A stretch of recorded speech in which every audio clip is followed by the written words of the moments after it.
Hi எல்லாத்துக்கும் வணக்கம். நான் உங்கள் முத்துருப்பு சார்பாக முத்துப்பிரகாஷ் பேசுகிறேன். நான் இன்றைக்கி பேசுகிற ஒரு டாபிக் பேர் எதை பற்றி பேச போனீங்களா பார்த்துட்ருக்கீங்க.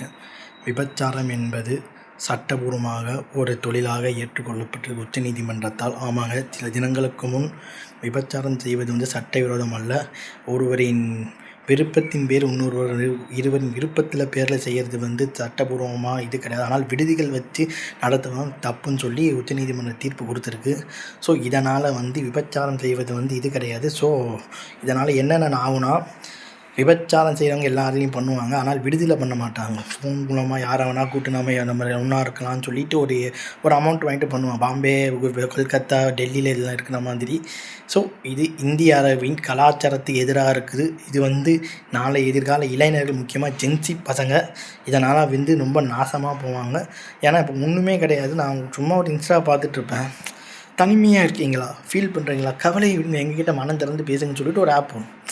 இது மாதிரி ஆப் பார்த்தாலே தெரிஞ்சு போய்ட்டு இது தவறான ஒரு வழியில் கொண்டு போய் இதனால் சில பேர்கிட்ட இந்த க்ரைம் பேட்டர்ன் ஒன்று அதில் போடுவாங்க. நான் பார்ப்பேன் அதில் க்ரைம் இதில் இது மாதிரி ஃபோன் பண்ணி வீடியோ கால் பண்ணி வீடியோ எடுத்து அதை பேக்மெயில் பண்ணி காசு பறிக்கிற கும்பலும் அதிகமாக இருக்குது இதில்.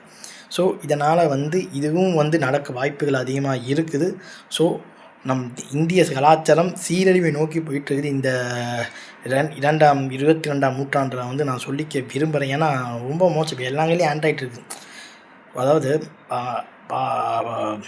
மகாபாரதத்தில் அச்சய பாத்திரம்னு சொல்லிட்டு சொல்லுவாங்க. என்ன கேனாலும் கிடைக்கும். அது மாதிரி தான் இப்போ என் கையில் இருக்க ஆண்ட்ராய்டு செல்லு, உங்கள் கையில் இருக்க ஒரு ஆண்ட்ராய்டு செல் எல்லாமே.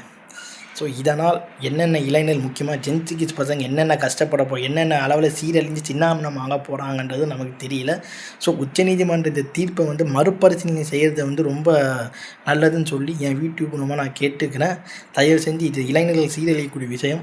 இதை நம்ம நேஸில் விட்டுறக்கூடாதுன்னு சொல்லி என் வீடியோ முடிச்சுக்கிறேன். இன்ஸ்டா ஃப்ரெண்ட்ஸ் எல்லாம் என்னை ஃபாலோ பண்ணி நம்ம சேனலை சப்ஸ்கிரைப் பண்ணுங்கள். ஓகேவா?